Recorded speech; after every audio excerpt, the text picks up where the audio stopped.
بات کو تو ہم سب جانتے ہیں اور مانتے بھی ہیں کہ ہر شخص نے مرنا ہے. کچھ لوگ مر گئے، کچھ لوگ شاید ابھی بھی اس وقت بھی کوئی لوگ دنیا سے جا رہے ہوں گے، کچھ لوگ تھوڑی دیر بعد بھی چلے جائیں گے. ایک دن ہم نے بھی چلے جانا ہے. قیامت دور ہے، روایات میں بھی آیا کہ قیامت دور ہے، لیکن اس کی دوری جو ہے وہ ہماری نسبت سے دوری ہے. ورنہ جب کسی نے رسول خدا حضرت محمد مصطفیٰ صلی اللہ علیہ وسلم رسول خدا سے پوچھا کہ قیامت کتنی دور ہے، رسول خدا نے 2 انگلیوں کو ملا کے کہا کہ جتنی یہ 2 انگلیاں آپس میں دور ہیں قیامت اتنی دور ہے. یعنی گویا قیامت ہمیں لگتا ہے دور ہے، دور نہیں ہے، لیکن برزخ جو ہے وہ دور نہیں ہے. موت ہماری دیر سے نہیں ہونی ہے، ہماری موت ہونی ہے. بہرحال قیامت جب آئے گی سب اٹھائے جائیں گے قبر سے، لیکن جب انسان مر جاتا ہے تو دوسرے عالم میں چلا جاتا ہے. یہ جو عالم ہے، جو مرنے کے بعد کا عالم ہے، انسان ظاہری طور پر تو قبر میں دفناتا ہے، لیکن قبر ایک نماد ہے، ایک جگہ ہے، ایک نشان ہے. اصل میں وہ عالم جو ہے وہ عالم برزخ ہے. بدن آپ یہاں دفنائیں، بدن تو کچھ عرصے رہتا ہے، خاک میں مل جاتا ہے کیونکہ خاک سے آیا ہے. روح کہاں جاتی ہے؟ روح جہاں جاتی ہے ساری جو ہے وہ محنت اسی کی ہے. اور اہل بیت علیہ الصلوۃ والسلام نے اللہم صلی علی محمد وعلی محمد کہا کہ ہم شفاعت کریں گے تمہاری، مگر ہم قیامت میں تمہاری شفاعت کریں گے. برزخ میں شفاعت نہیں ہے. برزخ جو آپ عمل کر رہے ہیں برزخ وہی ہے. اب یہ کہ بہرحال کیونکہ بہت ضروری ہے عزیزان محترم آج کے دور میں ان باتوں کو سمجھنا، کیونکہ ہم مادے میں یعنی دنیا میں اتنے زیادہ گھس گئے ہیں، اتنی زیادہ دنیا ہمارے اندر آ گئی ہے کہ ہم بھول گئے ہیں. ہم روز دفنا بھی رہے ہوتے ہیں لوگوں کو، لیکن یہ بھول جاتے ہیں کہ ہم نے بھی ایک دن جانا ہے یہاں. تو جہاں ہم نے جانا ہے، جس جگہ ہم نے رہنا ہے اور قیامت تک رہنا ہے، قیامت سے پہلے ہم نے وہی رہنا ہے، تو وہاں کے لیے کیا انتظام کر کے ہم جا رہے ہیں. یہاں آپ بعض اوقات مثال کے طور پر آپ پہلے پنڈی میں رہتے تھے، پھر آپ نے بولا میں نے کہیں زمین خریدی ہے، پلاٹ لیا ہے، تو پھر آپ کہتے ہیں کہ بھئی وہاں شفٹ ہوں گے، چلو اچھا گھر بناؤں، اپنے حساب سے بناؤں، آہستہ آہستہ بناؤں. کیوں؟ دروازے اچھے ہوں، نل اچھے ہوں. کیوں؟ وہ بھائی رہنا ہے. ایک ہی دفعہ اچھا بناؤں پھر بار بار تو نہیں توڑے گا آدمی. تو آپ اتنی محنت کرتے ہیں، لکڑی فلانی ہو، فلانی جگہ ہو. بہرحال جو لوگ ایکسپرٹ ہیں ان چیزوں کے وہ بہتر جانتے ہیں. کیوں؟ کیونکہ وہاں آپ کہتے ہیں کہ میں نے وہاں رہنا ہے.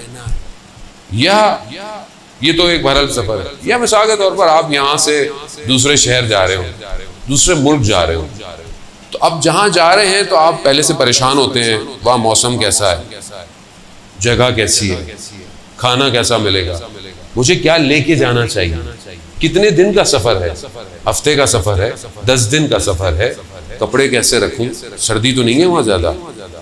یہ ساری چیزیں کیوں کرتے ہیں؟ کیونکہ اگر آپ نہیں کریں گے تو آپ کیسے رہیں گے وہاں. یہ عقل انسان کی کہتی ہے کہ انسان تیاری کر کے جائے. تو جہاں ہم نے رہنا ہے اتنے عرصے پتہ ہی نہیں ہے. حضرت آدم سے لوگ جو انتقال کر گئے ابھی تک برزخ میں ہیں. کتنے ہو گئے، کتنے سالوں سالوں سالوں ہی ہو گئے. کہاں ہیں وہ؟ سب برزخ میں. تو جہاں اتنا رہنا ہو آدمی نے وہاں کے لیے کیا انتظام کر رہا ہے؟ وہاں پلاٹ خریدا ہے کہ نہیں خریدا؟ وہاں پلاٹ، یہاں تو کارنر کا پلاٹ لیتا ہے آدمی، اچھا ہو، کارنر کا ہو، ہوا آئے، روشنی آئے. وہاں کیسا پلاٹ چاہیے؟ وہاں اس جگہ میں کون سی چیزوں کی ضرورت ہے؟ یہ انسان کی عقل اس بات کو مانتی ہے کہ ہمیں یہ سوچنا ضروری ہے. روح جو ہے وہ وہی رہے گی، کیونکہ انسان روح اور بدن سے مل کے بنا ہوا ہے. روح نکل جائے ڈیڈ باڈی ہو جاتی ہے، روح ہے تو انسان زندہ ہے. سب سے پہلے جب انسان کی روح بدن سے نکلتی ہے اس کی شناخت چھین لیتی ہے اس سے. کوئی یہی نہیں کہتا کہ فلانا شخص، لوگ کہتے ہیں میت پڑی ہوئی ہے، نام ختم. چاہے وزیر اعظم ہو، چاہے منسٹر ہو، چاہے بادشاہ ہو، چاہے بڑائی ہو، چوکیدار ہو، کوئی بھی ہو، کیا ہو گیا؟ میت ہو گئی. کیوں؟ ہاتھ لگایا تو غسل واجب ہے. سمجھ لیا آپ نے؟ جتنا اپنے آپ کو بنا کے پھرتا تھا میں ایسا برانڈڈ پرفیوم لگا کے برانڈڈ کپڑے پہن کے گھومتا تھا، جیسے ہی گیا غسل میت سے پہلے اگر آپ نے اس کو ہاتھ لگا لیا تو آپ کے اوپر غسل واجب ہو جاتا ہے. پروردگار اتنا معتبر آدمی تھا. ہاں جب تک روح تھی، جب تک روح تھی، روح لے لی کہانی ختم. تو پھر اس کا مطلب ہے کہ سب سے زیادہ امپورٹنٹ روح ہے. تو ہم اپنے بدن کو تو بہترین خوراکیں دیتے ہیں، کھانا پینا اچھی جگہ دینی بھی چاہیے. روح کو کیا خوراک دے رہے ہیں؟ اور روح کو خوراک کون دے گا؟ ہم تو پھنسے ہوئے ہیں نا، ہم تو اسی میں پھنسے ہوئے ہیں. جوان ماشاءاللہ، پہلے آج کل تو وہ بھی کووڈ میں وہ بھی ختم، ورنہ پہلے جوان تھوڑی گیم کھیلتے، ورزش کرتے تھے، تھوڑا جم وغیرہ جاتے تھے. اب تو ہر کوئی موبائل کے آگے بیٹھا ہوا ہے، یا تو گیم کھلوا لو ان سے، یا پھر فیس بک انسٹاگرام دکھا دو. ختم ہو گیا اب جوان، اچھا خاصا جوان ختم ہو گیا. اب باڈی کو کیوں بناتا تھا؟ بدن اچھا ہو، خوراک اچھی ہو. روح کو خوراک دے رہے ہیں؟ نہیں دے رہے. اگر روح کو خوراک نہیں دی، اس کو چاہیے، اگر آپ نے اس کو صحیح جگہ سے نہیں دی تو وہ کہیں اور نکل جائے گی. یاد رکھیے، روح کا تعلق بدن سے. اگر آپ نے برزخ کو ٹرائی کرنا ہے زندگی میں، تو جب آپ سوتے ہیں روح چلی جاتی ہے کہیں، لیکن تعلق کو چھوڑتی نہیں ہے، بدن سے تعلق رکھتا ہے. جیسے ہی جھٹکا مارتا ہے آنکھ کھل جاتی ہے. کیوں؟ تعلق ہوتا ہے. اگر ہمیشہ نکل جائے تو بس بندہ مر جاتا ہے. اور آپ دیکھتے ہیں کبھی آپ یہاں ہیں، کبھی آپ وہاں ہیں، الوژن سا ہے، نظر نہیں آ رہا ہے. کیوں؟ کیسے آپ اچانک کبھی ادھر کبھی ادھر، کبھی اچھی جگہوں پہ ہوتے ہیں، زیارت کر رہے ہوتے ہیں، کبھی کہیں ہوتے ہیں، کبھی اپنے آبائی جگہ چلے جاتے ہیں، کبھی بچپن میں چلے جاتے ہیں. کیسے؟ کیونکہ روح کو ٹائم اور سپیس نہیں ہوتا، وہ کہیں بھی جا سکتی ہے. عالم برزخ ایسے ہی ہے. عالم برزخ ایسا نہیں ہے، اس کا میڈیم کوئی اور ہے. بہرحال تھوڑی سی مشکل بات ہے، لیکن بہرحال سننی تو ہے بہرحال ابھی، کیونکہ جانا تو ہے وہاں نا، کہیں نہ ایک دن تو جانا ہی ہے وہاں پہ. تو یہ نہ وہاں جا کے بولے لے اتنے سارے مولانا آتے تھے، کسی نے بتایا ہی نہیں ہمیں. تو میں نے کہا چلو ایک دفعہ بتا دو. اجزاء نے وہ صلوات بھیجتے محمد وآل محمد.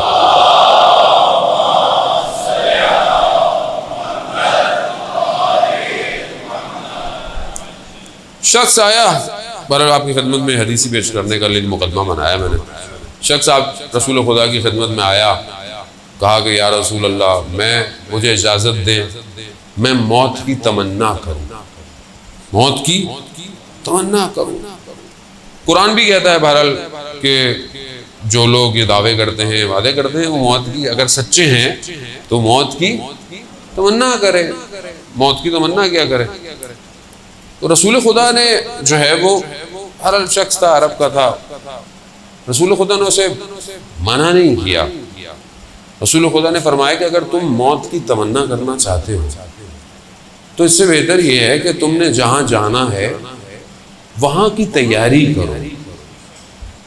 اب ایک شخص تمنا کرے میں نے پڑھنے جانا ہے، دوسری یونیورسٹی میں جانا ہے، تمنا ہے، لیکن تیاری تو کرنی پڑے گی نا. مارکس اچھے لائے، تیاری کرے، ایڈمیشن کرے، سارے کام کرے. اب صرف تمنا سے کچھ نہیں ہونے والا. رسول خدا نے کہا وہاں تم نے جانا ہے وہاں کی تیاری کرو. رسول اللہ کیا تیاری کروں؟ کہا کہ 10 مقامات ہیں. رسول خدا نے فرمایا ان 10 مقامات پر ہر مقام پہ 4 ہدیے لے کے جاؤ، 4 تحفے لے کے جاؤ. یعنی ہر مقام پہ 4 تحفے لے کے جاؤ. یہ تحفے اصل میں تمہارے لیے آسانی پیدا کریں گے، آرامش پیدا کریں گے، امنیت پیدا کریں گے جہاں تم نے جانا ہے. کہا یا رسول اللہ یہ بھی آپ ہی بتا دیجئے. تو رسول خدا نے 10 مقام گنوائے. ایک ایک کر کے، اور ہر جگہ کے لیے 4 تحفے ہدیے بتائے. تقریباً 40 مرحلے ہیں یہ نجات کے مرنے کے بعد، لیکن دینے یہیں سے ہیں، وہاں سے کچھ نہیں ملے گا.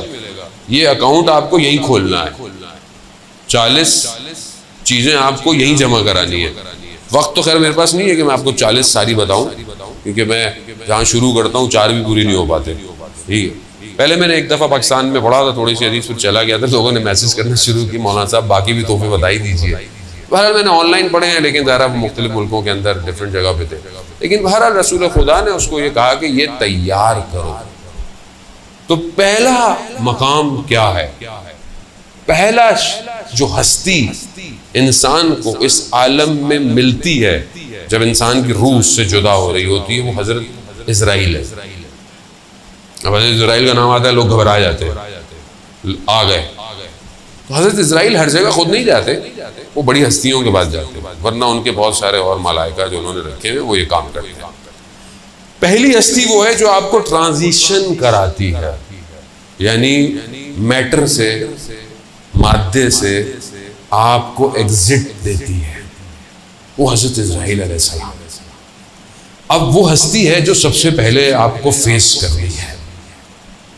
جو شخص پہلے انٹری پہ کھڑا ہو، جیسے آج کل ایئرپورٹ جائیں تو باہر کھڑی ہوتی ہے ASF والے کہ کووڈ کا ٹیسٹ دکھائیں گے تو پھر اندر جائیں گے ایئرپورٹ کے، ورنہ آپ اندر ہی نہیں جا رہے. بورڈنگ پاس تو دور کی بات، امیگریشن دور کی بات، انٹری بند ہے. تو آپ کو حضرت اسرائیل کو بھی ویکسینیشن کارڈ دکھانا ہے. اب وہ کیا ہے؟ یہ آسان مرحلہ نہیں ہے، یہ روح کا بدن سے نکلنا روایات کہتی ہیں سخت ترین مرحلہ ہے. روایت کہتی ہیں جیسے انسان کے بدن میں سینکڑوں کی تعداد میں تلوار کے نوکیں جو ہیں وہ بدن میں چپ رہی ہوں، روح ایسے نکلتی ہے، ایسے نکلتی ہے روح. اگر ہم چاہتے ہیں کہ ہماری روح آرام سے نکلے تو روایات میں ہے کہ ماہ رجب کے آخری روزے رکھو، آخری روزے جو ہیں ماہ رجب کے، تاکہ تمہارے بدن سے روح بہت آرام سے نکلے.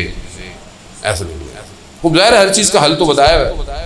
اب جب یہ روح نکلنے کا آتا ہے تو حضرت جبرائیل ظاہر آ جاتے ہیں اور انسان کو لے کے چلے روح کو نکال دیتے ہیں.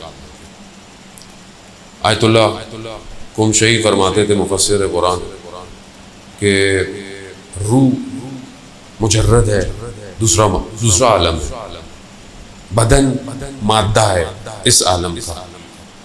جب روح نکلتی ہے نا تو یہ بدن نکلنے نہیں دیتا. روح اوپر جانا چاہتی ہے، بدن نیچے کھینچتا ہے، اور یہ کشمکش تکلیف دیتی ہے، تکلیف دیتی ہے. وہ کہتے ہیں جتنا تم دنیا میں ڈوبے رہو گے، مرتے وقت یہ روح کو کھینچے گا.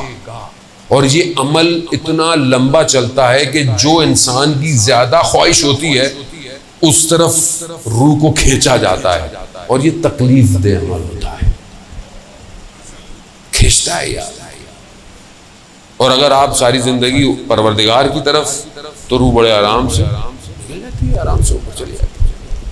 اب 4 تحفے جو ہیں وہ حضرت جبرائیل کو دینے ہیں. رسول خدا نے فرمایا، رسول خدا فرماتے ہیں کہ پہلا تحفہ جو ہے وہ جو حضرت جبرائیل کو چاہیے وہ یہ ہے کہ آپ نے اپنی زندگی میں کسی کا حق نہ کھایا ہو. اگر آپ نے کسی کا زندگی میں حق کھایا ہے تو یہ پہلے گیٹ پہ ہی آپ کو مشکل شروع ہو جائے گی. اب آپ نے زندگی میں حقوق الناس، ہم جانتے بھی ہیں حقوق العباد اللہ کی عبادت ہے اور ایک حقوق الناس ہے. آپ مسجد میں بہت اچھے رہیں لیکن آپ گھر میں اپنے والدین کا احترام نہیں کریں، اپنی زوجہ کا احترام نہیں کریں، اپنے بچوں کے ساتھ آپ کا اخلاق اچھا نہ ہو، بہن بھائی ہمسایوں کے ساتھ اچھے نہ ہو، کوئی فائدہ نہیں. اللہ کو ایسی بندگی نہیں چاہیے. آپ وہی ہو کہ جب یہاں سجدے کر رہے ہیں تو لوگوں کے ساتھ بھی آپ کا رویہ اچھا ہونا چاہیے. اسی لیے پہلی چیز جو پھنسائے گی یہ پھنسائے گی. ویسے بھی بہرحال والد کی مجلس ہے اور خدا ان کی مغفرت فرمائے. ماں باپ کے لیے قرآن نے جو استعمال کیا لفظ قرآن میں ہے کہ والدین کے آگے اف اف نہیں کرو. امام جعفر صادق علیہ السلام نے اللہم صلی علی محمد. امام فرماتے ہیں کہ اگر اس سے کوئی کم لفظ ہوتا تو قرآن اس کی تاکید کرتا. اس سے اور کوئی کم لفظ نہیں ہے. یعنی اف ہم تو پتہ نہیں کیا کہ والدین کے آگے. آپ کو کیا پتا یہ زمانہ وہ زمانہ, آپ پرانے زمانے کے. کتنا انسان جو ہے وہ اس مشکل کے اندر پھنسا ہوا ہے, خاص طور پہ والدین کے آگے. جبکہ روایتیں خود حضرت محمد مصطفیٰ صلی اللہ علیہ وآلہ وسلم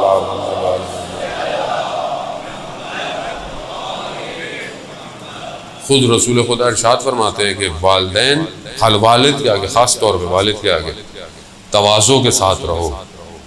والد کو اس کے نام سے مت پکارو, اور اگر چل رہا ہو تو اس کے آگے مت چلو, اور اگر تم بیٹھے ہوئے ہو وہ آ جائے تو کھڑے ہو جاؤ. یہ روایات ہیں. والد کا احترام ہے, چاہے وہ 10 دفعہ کمرے میں آئے 10 دفعہ کھڑے ہو.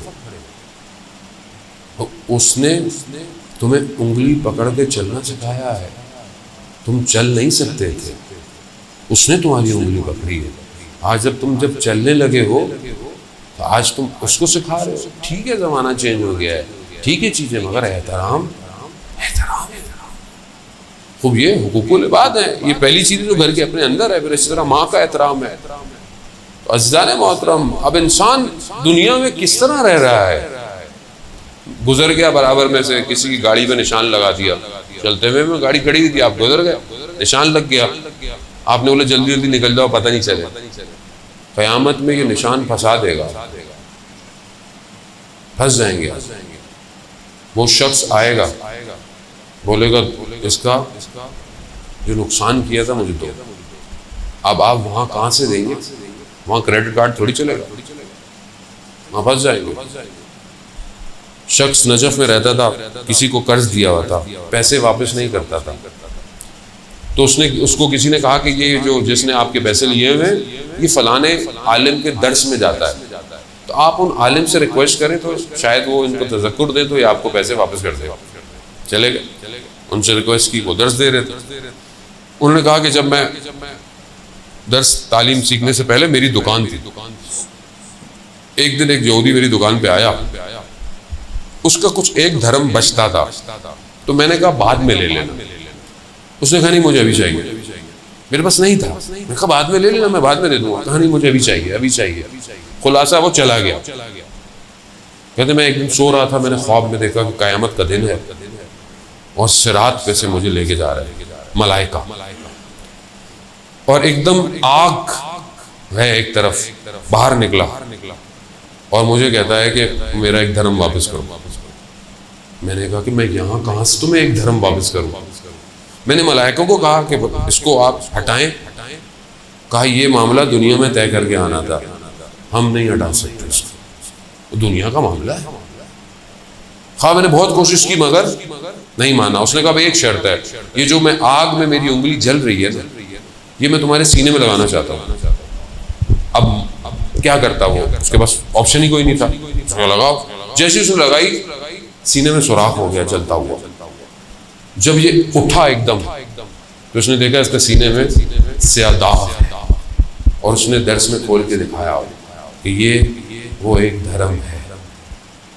عزیزان ہم نہ جانے پتہ نہیں کس کا کتنا حق کھا جاتے ہیں, کتنا چلتے چلتے ٹھیلے پہ سے کوئی چیز اٹھائی کھا لی, چکھنے کے چکر میں بغیر اجازت کے, بغیر اجازت طلب کیے 2-4 وہیں کھا لی, پھر تلوا لیا. تو کم از کم ان 2 کو بھی تلوانا چاہیے تھا, یا حلالیت طلب کرنی چاہیے تھی. بہت بڑے عالم دین تھے, بچے کی تربیت کی, کہیں بچے کی تربیت میں کہیں عمل میں مشکل نظر آئی, بہت پریشان ہوئے. کہا میں نے اس کو حلال لقمے سے بڑا کیا, میں نے اس کی اتنی تربیت کی, یہ مسئلہ کیا ہے. اپنی زوجہ سے پوچھا کہ کیا آپ سے کوئی غلطی ہوئی؟ کہا نہیں. کہا جب یہ حمل میں تھا تب آپ نے تو کوئی ایسا کام نہیں کیا, کوئی ایسی چیز تو نہیں کی, تو انہیں یاد آیا کہ جب یہ حمل میں تھا تو میں ایک دفعہ پھل والے انار کا ذائقہ چکھنے کے لیے کہ انار میٹھا ہے یا کھٹا ہے، میں نے سوئی کو انار میں ڈالا تھا خالی، اور اس کو نکال کر سوئی کو چکھا، بس اس نے اثر دکھا دیا۔ ہم لوگ تو پتہ نہیں کہاں رہتے۔ آسان نہیں ہے زندگی اتنی، اسلام بڑا نفع تلا، اسلام نے دے دیا ہے، اب آپ کی اپنی مرضی ہے، اب آپ لیفٹ جائیں یا رائٹ جائیں۔ اسلام نے تو صراط مستقیم ہے، علی کا راستہ حق کا راستہ ہے، خوب راستہ دے دیا، اب آپ اپنی مرضی سے، مولا بھی اپنی مرضی کا بنا لیں، تو یہ تو آپ کی اپنی ہے نا، مولا کا تو کوئی اس میں نہیں ہے۔ لوگ اپنی مرضی سے مولا کو مانے، جیسے مولا چاہتے ہیں ویسے مانے، مولا کو مت بتائیں۔ لوگ تھے جو مولا کو بھی مولا ایسے کر لیں ویسے کر لیں، مولا ہے کائنات کا، راستہ یہی ہے جانے محترم۔ لیکن حقوق الناس بہت جو ہے وہ ضروری ہے، اسے گھبرائے نہیں جاتا، کیونکہ ہمارا مجلس ترہیم کی مجلس ہے، وہ ایسی پڑھی جاتی ہے، مطلب یہ دنیا کا سٹینڈرڈ ہی یہی ہے، ہر چیز کا ایک سٹینڈرڈ ہوتا ہے کہ جب کسی کی فوتگی کی مجلس پڑھو تو لوگوں کو تیار کرو کہ انہوں نے بھی مرنا ہے بھائی، صرف ثواب نہیں کمانا آگے، ان کو تو جو ملے گا ملے گا، وہ جو چلے گئے، لیکن جو زندہ ہیں وہ تو صحیح ہو جائیں پہلے۔ تو اب یہ پہلی چیز جو حضرت جبرائیل کو دینی ہے، حقوق کو دینی ہے۔ اب آپ خود اپنے اپنے حقوق جو ہے وہ سیٹ کر لیں گے، کیا کیا حقوق ہیں، بہن بھائیوں کے ساتھ ناراضگی تو نہیں ہے، حق تو نہیں کھا لیا بہن کا، ہمارے یہاں یہ بھی بڑے مسائل ہیں، ادھر کا ادھر کھا لیا، ادھر کا ادھر کھا لیا، جو بھی ہم آفس میں پتہ نہیں کیا کیا ہے، آفس میں اسٹیشنری آئی بغیر اجازت کو اٹھا کے لے آئے، حرام ہے بغیر اجازت کے، آپ اجازت لیں، آسان نہیں ہے جانے محترم۔ پھر بولتے ہیں اولاد جو ہے وہ ہماری خراب ہو گئی، اولاد کیسے خراب ہوگی؟ یہی ہوگا، آفس کا ٹائم پہ بیٹھے ہوئے فون پہ باتیں کر رہے ہیں، وہ جو اتنے گھنٹے آپ نے ضائع کیا وہ حرام ہے، حساب دینا ہے آپ کو، یا آپ کو پتا ہو آفس والوں کو کہ آپ 6 گھنٹے کام کرتے ہیں، 2 گھنٹے باتیں کرتے ہیں، حلال کرنا پڑے گا جانے محترم۔ امام کے پیچھے وہی چلے گا جو حلال سے چلتا ہو، ہر کوئی نہیں پہنچ سکتا ہے امام تک، باطن صاف چاہیے۔ دوسرا تحفہ جو حضرت جبرائیل کو دینا ہے وہ یہ دینا ہے کہ آپ کے واجبات فوت نہ ہوئے گئے ہوں۔ جب حضرت جبرائیل ملیں گے، حقوق اچھے ہو گئے، اب کیا ہے، اب وہ سوال کریں گے جو تم پر واجبات تھے وہ فوت تو نہیں ہوئے، یعنی نماز قضا تو نہیں ہے، روزے قضا تو نہیں ہے، حج اگر واجب ہو گیا تھا قضا تو نہیں ہے، خمس اگر واجب ہو گیا تھا قضا تو نہیں ہے، زکوٰۃ واجب تھی قضا تو نہیں ہے، وہ یہ واجبات ہیں جو عبادتی واجبات، وہ حضرت جبرائیل وہی روک لیں گے، تحفہ نہیں ہے تو پھر ان کو کون منع کر سکتا ہے، وہ تو ویسے ہی آن ڈیوٹی ہیں ہر وقت، ہماری طرح نہیں ہے معاملہ، وہاں سے وارث بھی نہیں چلنے والی، پرچی آگے کہ تھوڑا رس سے نکال دیں، نہیں جانے مال۔ تو اس لیے بہتر ہے اپنی زندگی میں اپنے واجبات خود ادا کریں، انتظار نہ کریں کہ اولاد میری نماز پڑھے گی، انتظار نہ کریں، اور اگر آپ پڑھ رہے ہیں نہیں پڑھ رہے ہیں تو کم از کم اپنے مرنے سے پہلے اپنی ڈائری پہ لکھ لیں کہ کتنی نمازیں آن ایوریج قضا ہیں میری، لکھ لیں یہ، تاکہ پیچھے والوں کو کم از کم اتنا تو پتا ہو اتنی پڑھانی ہے، اتنے روزے قضا ہیں، یہ بہت ضروری ہے۔ آیت اللہ مراشی نشوی کتنے بڑے عالم دین کہ 70 سال حضرت معصومہ سلام اللہ علیہا کے اللہم صلی علی محمد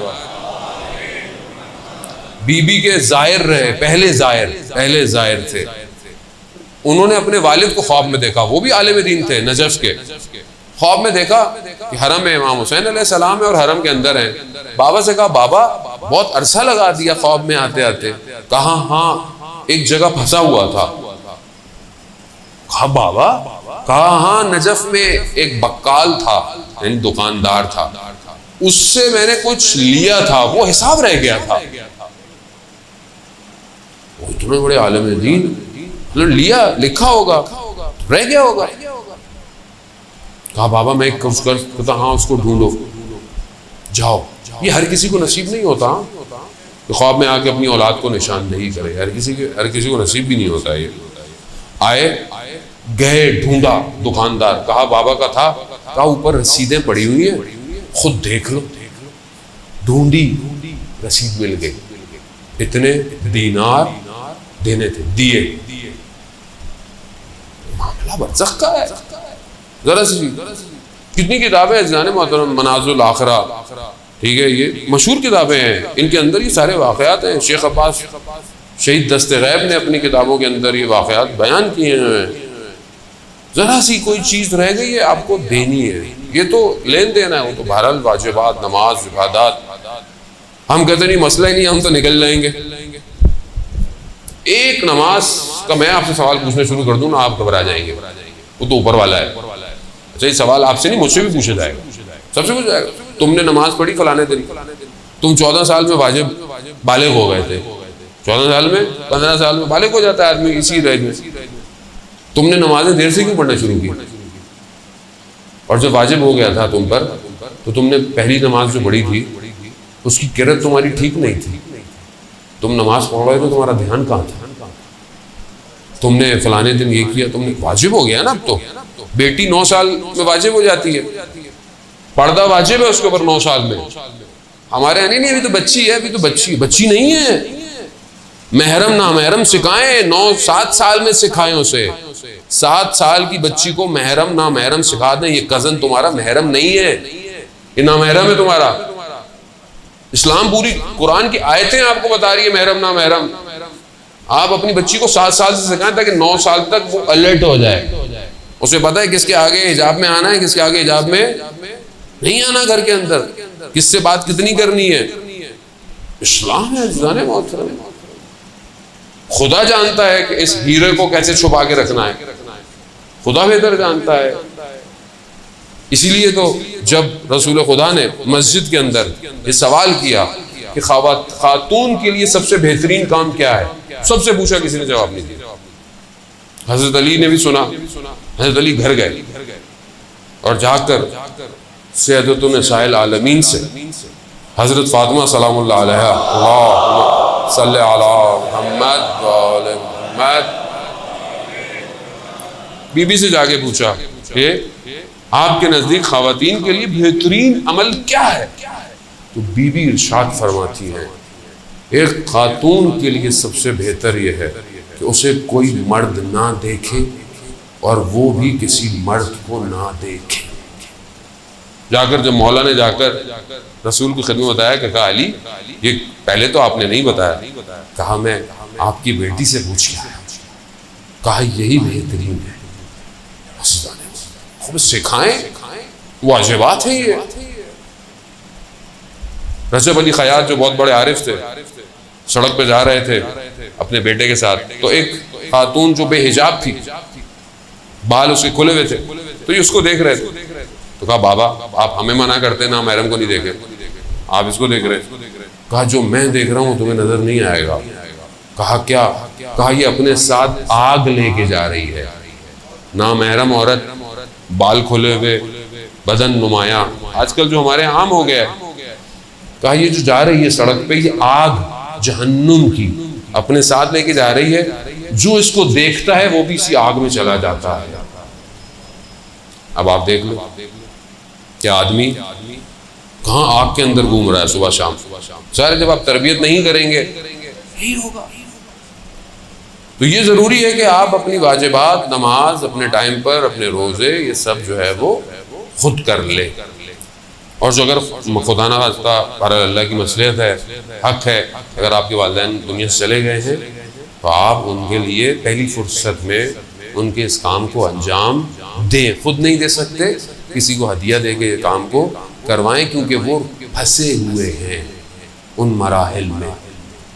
تیسری چیز جو حضرت جبرائیل کو ہدیہ دینی ہے وہ یہ دینی ہے کہ انسان لقا اللہ, خدا سے ملاقات چاہتا ہو, خدا سے ملنا چاہتا ہوں. اب جیسے ہم بعض اوقات کسی سے ملنا چاہتے ہیں, جیسے ہمیں لوگ مولانا صاحب سے ملنا ہے, وہ بہت انسان کوشش کرتا ہے, اچھی بات ہے. ہم بھی چاہتے ہیں کہ ہم اپنے استادوں سے ملنا چاہتے ہیں کہ وہ وقت دیتے ہیں, تھوڑی دیر بیٹھ جائیں, بات کر لیں. ہر شخص کسی سے محبت کرتا ہے, کسی کو پسند کرتا ہے, ملنا چاہتا ہے. کیا ہم خدا سے ملنا چاہتے ہیں؟ آج تک ہم نے سوچا کہ ہم خدا سے ملاقات ہو؟ اب آپ سوچیں گے کہ خدا تو بدن تھوڑی ہے، خدا بدن نہیں ہے، خدا جگہ میں نہیں آتا، لیکن لقاء اللہ، خدا کی طرف بڑھنا، خدا کا قرب حاصل کرنا. خدا تو قریب ہے ہمارے شہرک سے بھی زیادہ، لیکن ہم قریب ہیں اس کے؟ کیا ابھی میں رات کی تنہائی میں بیٹھ کر گریہ کیا، خدا تیری محبت میں تجھ تک پہنچنا چاہتا ہوں، خطا کار ہوں پروردگار، غلطیاں کرتا ہوں، گناہ کرتا ہوں، مگر تیرا بندہ ہوں پروردگار، کہاں جاؤں میں؟ سارے دروازے بند ہو جائیں، تیرا دروازہ تو ہمیشہ کھلا رہتا ہے. تیرا دروازہ مسجد، امام بارگاہ، چرچ، مندر نہیں ہے، تیرا دروازہ تو ہر وقت کھلا رہتا ہے پروردگار. اس لیے امام علی علیہ السلام ارشاد فرماتے ہیں، اللہم صلی علی محمد. امام فرماتے ہیں کہ پروردگار جنت میں رہوں گا تو مجھے خوشی ہوگی، لیکن جب میں مسجد میں ہوتا ہوں پروردگار تو میں تیری خوشی کے لیے مسجد میں بیٹھتا ہوں. یعنی جہاں خدا خوش ہو وہ ہم کتنا کام کرتے ہیں. ہم ایک دوسری خوشی کے لیے کام کرتے ہیں، رشتہ دار خوش ہو جائیں، فلانا خوش ہو جائے، فلانا راضی ہو جائے. کبھی ہمیں اللہ کی خوشی کے لیے کام کیا؟ کوئی اچھا کام کر لے، کسی کو پتہ ہی نہیں چلتا. نیکی ایسے کرو کہ تمہارے بائیں ہاتھ کو خبر نہ ہو اگر دائیں ہاتھ سے کی ہے، لیکن ہم آ ہی نہیں پاتے.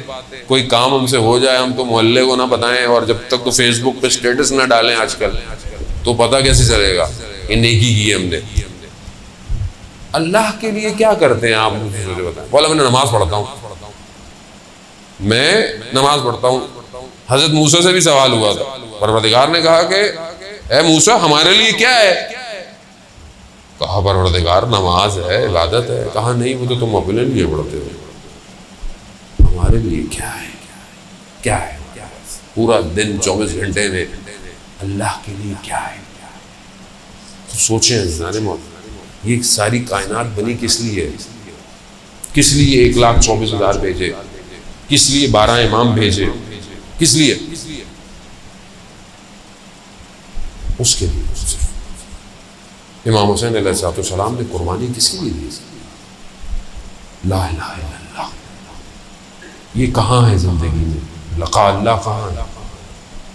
آیت اللہ قاضی رضوان اللہ تعالیٰ علیہ کے بیٹے بتاتے ہیں کہ آخری ایام میں بابا کو اتنی پیاس لگتی تھی، عطش کرتے رہتے تھے. ہم برف ڈال کے پانی ان کو دیتے تھے، پیتے تھے، مگر ان کی پیاس نہیں بجھتی تھی. ان کا سینہ سیاہ ہو چکا تھا. کون سی پیاس تھی؟ کہا لقاء اللہ کی پیاس تھی، خدا سے ملاقات کی پیاس تھی. اتنا سر سجدے میں ہوتا تھا کہ کوئی آتا تھا کھڑا ہو کے واپس چلا جاتا تھا، سر سجدے سے نہیں ہٹتا تھا. اتنا اپنے وجود میں خدا کے قرب کے لیے تڑپتے رہتے تھے. کہاں سے ملا؟ سب اہل بیت نے ملا. جس کو یہ دے دیں آپ کیسے جائیں گے اللہ تک؟ باب اللہ یہی ہے، ید اللہ یہی ہے، عین اللہ یہی ہے، وجہ اللہ یہی ہے. یہاں آئیں گے تو وہاں جائیں گے. اب یہ خدا کی مرضی ہے، خدا نے نہیں کو دروازہ بنایا. ابھی آنا ہے ادھر سے آؤ، باہر سے نہیں آنا ہے. ادھر ادھر سے میں ایکسیپٹ ہی نہیں کرتا. وہ کہتے ہیں زیارت جامع کبیرہ جو 10ویں امام سے ہمیں تحفہ ملا ہے، معرفت اہل بیت ہے، وہ معرفت امام ہے. زیادہ پڑھ دو تو وہ بھی گھبرا جائے گی. ہم تو ہلکا ہاتھ رکھتے ہیں، زیادہ پڑھ دیے کہ امام کہتے کیسے ہیں تو پریشان ہو جائے گی پبلک. امام آسان نہیں ہے، رحمت موصولہ ہے پروردگار کی طرف سے. یہ سب ہوائیں، فضائیں، یہ برکتیں، یہ نیکیاں، پھولوں کا کھلنا، سب امام کے وجود کی وجہ سے. اور امام کے وجود ہی کے ذریعے سے توحید تک پہنچنا ہے. یہی دین ہے. دین کوئی سختی نہیں ہے. دین آپ سے کوئی بہت زیادہ نہیں مانگ رہا، ایسے ہی کرو بس. جو بھی رہو، موچی رہو یا بادشاہ رہو، اللہ کے رہو، بندے رہو. خدا بندگی چاہتا ہے.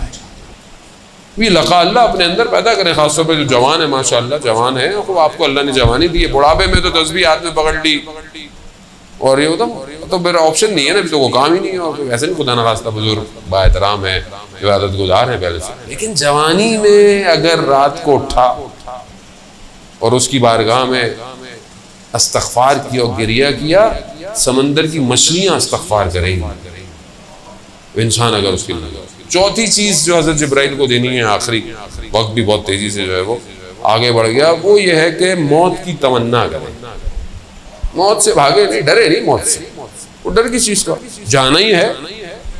جیسے بچوں نے ایگزامز کی تیاری کی ہو پورا سال، وہ نہیں کہتا کہ پیپر ابھی ہو کل ہو، وہ کہتا ہاں کبھی بھی ہو جائے، میں ہر وقت ریڈی ہوں۔ جس نے تیاری نہیں کی ہوئی ہے وہ آخری ٹائم تک 5 منٹ اور دے دو، 5 منٹ اور دے دو، 2 منٹ دے دو، 10 منٹ، اللہ کرے کینسل ہو جائے۔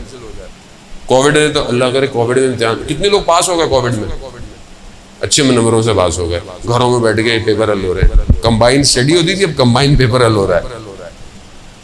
اور کافی لوگ بولتے ہیں کہ کووڈ میں پی ایچ ڈی کی ڈگری بھی مل رہا ہے، ڈاکٹر بن جائے، ڈاکٹر بھی ایسے نکلیں گے تو پھر کووڈ ہی آئے گا اور کیا ہوگا، ایسی ہوگا۔ جانے محترم کیوں تیار نہیں ہے؟ اگر موت کے لیے تیار ہیں کبھی بھی آ جائے، کیا فرق پڑتا ہے؟ تیار رہیں، تیار رہیں۔ اور کسی کو خدا نے کتنا ٹیکنیکل کام کیا ہوا ہے، موت بتائی نہیں کسی کو کب آئے گی۔ اب آپ کو پتہ چل جائے 4 دن میں جانا ہے تو ٹینشن شروع ہو جائے گی، ایسی ہی ہے نا۔ جیسے وہ مناد الاخرہ میں کتاب میں بیان ہوا کہ کچھ لوگ روزہ عید گئے قبرستان، فاتحہ پڑھنے جاتے ہیں، ایک قبر سے آواز آئی اگلے ہفتے میرے مہمان ہیں۔ اب سارے دوست گھبرا گئے، اب اگلے ہفتے، بس اس کا مطلب ہے کہ ہم بھی جا رہے ہیں، بڑے ٹینشن میں، بڑی جب یہ پوری کر رہے ہیں، پریشان رہ رہے ہیں۔ ہفتہ گزر گیا، موت نہیں آئی۔ سب نے بولا بھائی کیا، کہا کہ چلو پھر قبرستان چلتے ہیں جو آواز آئی تھی۔ اب جیسے ہی وہاں پہنچے اس قبر پہ کہ بھائی آپ نے یہاں سے آواز آئی تھی، اچانک سے قبر کھلی، سیڑھیاں اور راستہ بنا، اور دیکھا کہ اندر بڑا باغ ہے، اندر اتر گئے، دیکھا ایک شخص جو ہے وہ بڑے مسند پہ بیٹھا ہوا ہے، بڑا خوبصورت جوان، کہا آئیے آئیے آپ میرے مہمان ہیں، بڑی خاطر تواضع کی، بہت کھلایا پلایا ان کو۔ تو کہا آپ کون ہیں؟ کہا آپ کے محلے میں ہی تھا میں، مگر ہم نے آپ کو کبھی دیکھا نہیں۔ کہا میں آپ کے محلے کا قصاب تھا، کسائی، گوشت کاٹتا۔ کہا مگر آپ کی شکل، کہاں یہاں خدا نے مجھے نورانی بنا دیا۔ کہا مگر یہ مقام، کہا چند چیزوں کی وجہ سے، میں نماز کا پابند تھا، چاہے میری دکان کے اندر کوئی پورا گوشت بھی خریدنے آتا تھا نا، وقت کا نماز ہو، میں کہتا تھا رکیے میں نماز پڑھ کے آؤں گا۔ اب ہمیں تو تک کسٹمر بھاگ جائے گا، بھائی کسٹمر بھیجا کس نے؟ رازق کون ہے؟ کہا میں نماز۔ دوسرا، میں اپنے والدہ کا بہت احترام، مریض تھی، میں خود جا کر اپنے ہاتھ سے انہیں کھلاتا تھا، اور بھی چند چیزیں تھیں، خدا نے مقام دے دیا۔ حضرت موسیٰ کا مشہور واقعہ ہے، حضرت موسیٰ کو پروردگار نے بولا، کیا پروردگار سے پوچھا حضرت موسیٰ نے، پروردگار میرا ہمسایہ کون ہوگا جنت میں؟ کہا فلانا شخص۔ اب حضرت موسیٰ گئے دیکھنے کے لیے کہ یہ اس کو دیکھتے رہے، وہ کام کر رہا تھا جو بھی اس کا کام تھا۔ کہا اس میں تو کوئی ایسی کوئی خاص چیز نہیں ہے کہ یہ میرا ہمسایہ ہے۔ کہا میں نے کہا اور تم کیا کرتے ہو؟ گھر چلو۔ گھر میں کیا کرتے ہو؟ گھر گیا تو اس نے رسی ٹنگی ہوئی تھی اور کچھ رسی میں ٹنگا ہوا تھا، اس کو نیچے اتارا تو دیکھا اس کی بوڑھی ماں تھی۔ کہا یہ کیا ہے؟ کہا کیونکہ یہ ہل نہیں سکتی، کچھ کر نہیں سکتی، تو میں ہی سارے کام اس کے کرتا ہوں، کھلاتا ہوں، پلاتا ہوں، دھلاتا ہوں، اور جب جاتا ہوں تو اس کو باندھ کے اوپر کر دیتا ہوں کہ تو کوئی جانور اس کو نقصان نہ پہنچائے۔ یعنی اتنی خدمت والدین کی، پروردگار خوب، یہی طبیعہ انسان تمنا کرے گا نا پھر نیک کام کرے۔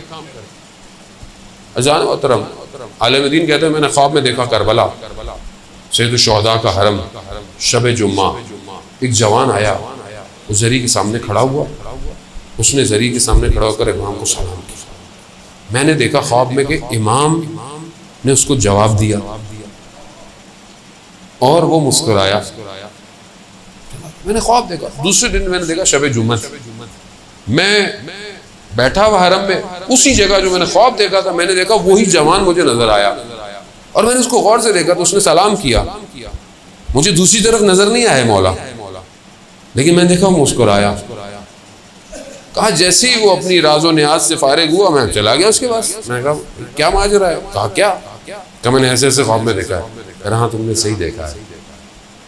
کہا تو یہ کیسا مقام ہے؟ میں جب بھی آتا ہوں، جب بھی میں مولا کو سلام کرتا ہوں مولا مجھے جواب دیتے ہیں. کہا یہ کیسے مقام مل گیا؟ کہا میں کربلا سے کچھ فاصلے پہ رہتا ہوں، میرے ماں باپ بوڑھے ہیں، ہر جمعرات کو میں آتا ہوں، ہر جمعرات کو ایک اپنے ماں باپ میں سے کسی کو لا سکتا ہوں، میرے پاس ایک ہی سواری ہے. ایک جمعرات ماں آتی ہے، ایک جمعرات میرے والد آتے ہیں. ایک دفعہ جب میں والد کو لے کے آ رہا تھا، سخت بھی تھا، بارش بھی تھی، میری والدہ نے کہا کہ میرا بھی آج دل چاہ رہا ہے جانے کا. تو میں نے والد کو تو سواری پہ بٹھا دیا اور اپنی والدہ کو اپنے کندھوں پہ، اور اس حالت میں میں مولا کی زیارت پہ لے کر آیا. اس دن سے میں جب بھی آتا ہوں مولا میرے سلام کا جواب دیتے ہیں. ماں باپ کی خدمت کہاں پہنچا دیتی ہے انسان کو. حلال عزیزان محترم، وقت جو ہے وہ بہت تیزی سے جو ہے اختتام ہو گیا. مجھے کراچی بھی پہنچنا ہے کیونکہ کل سے عشرہ شروع ہو رہا ہے کراچی میں. خدا بہرحال آپ سب کا آنا قبول کرے. یہ 4 تحفے میں نے آپ کی خدمت میں پیش کیے ہیں. بہرحال ان 4 تحفوں کی تیاری کریں، پھر زندگی رہی تو میں پھر آؤں گا، کبھی توفیق ہوئی باقی تحفے بھی آپ کی خدمت میں جو ہے وہ پیش کروں گا. دیکھیں ہماری زندگی کا مقصد کچھ نہیں ہے سوائے اللہ کی بندگی کے بعد عبادت کی. اور جب انسان اللہ کی بندگی کرتا ہے تو اسے ولی الزمان کی اطاعت کرنی پڑتی ہے. ہر زمانے میں جو بھی اللہ کا ولی ہو، چاہے نبی ہو، چاہے رسول ہو، چاہے امام، اس کی اطاعت ضروری ہے. اس کی اطاعت کے بغیر بندگی نہیں ہو سکتی. ہم جس دور میں زندہ ہیں وقت کا امام ہمارا غیبت کے پردے میں ہے. وقت کسی کو نہیں پتا امام کب آئیں گے، لیکن یہ پتا ہے کہ امام آئیں گے. میں یہ سوچوں کہ امام بہت دنوں بعد آئیں گے تو یہ میرا غلطی ہے، میرا قصور ہے. اگر آپ اپنے دل سے چاہتے ہیں نا امام کو، تو آپ یہ کہیں کہ مولا ابھی آ جائے، ابھی آ جائے. کل کیوں، پرسوں کیوں، ابھی آ جائیں. اب بات یہ ہے کہ میں اگر امام کو ابھی بلاؤں تو تیار بھی تو ہوں، تبھی بلاؤں گا نا. کیسے بلائیں گے؟ آپ اپنے دیکھیں ٹیسٹ ٹرائل کریں، پریکٹیکل باتیں ہیں ساری. میں تو فلسفہ مجھے آتا نہیں زیادہ پڑھنا، نہ مجھے کوئی اتنا پڑھا لکھا ہوں، چھوٹا سا طالب علم. سادی سی بات ہے زندگی میں، کسی چیز کے لیے تیار ہوں گے تو منہ سے نکلے گی بات، ورنہ منافقت ہے. منافقت. مولا کو بلائیں اور تیار نہ ہو تو پھر کوفہ والے تھے، بلایا مولا کو، مولا تو سچے تھے، آئے یہ نہیں آئے. میں نہیں کہہ رہا خدا نخواستہ آپ لوگ وہ ہیں، نا اپنی ذات کو دیکھیں کہ میں چاہتا ہوں امام کو بلانا. کیا میں نے اپنے آپ کو اتنا تیار کیا ہے کہ مولا آ جائیں اور میں چلا جاؤں گا فوراً امام کے پاس؟ کیا میرا موبائل ایسا ہے کہ میں امام کو دے دوں؟ اس میں کوئی گڑبڑ نہیں ہے. والدین کو تو دکھاتے وقت آپ پاسورڈ لگا دیتے ہیں، آپ ہسٹری ڈیلیٹ کر دیتے ہیں، ایسی ہے نا، سرچ صاف کر دیتے ہیں. امام کے سامنے کر پائیں گے ڈیلیٹ؟ کس دل سے امام کو بلا رہے ہیں؟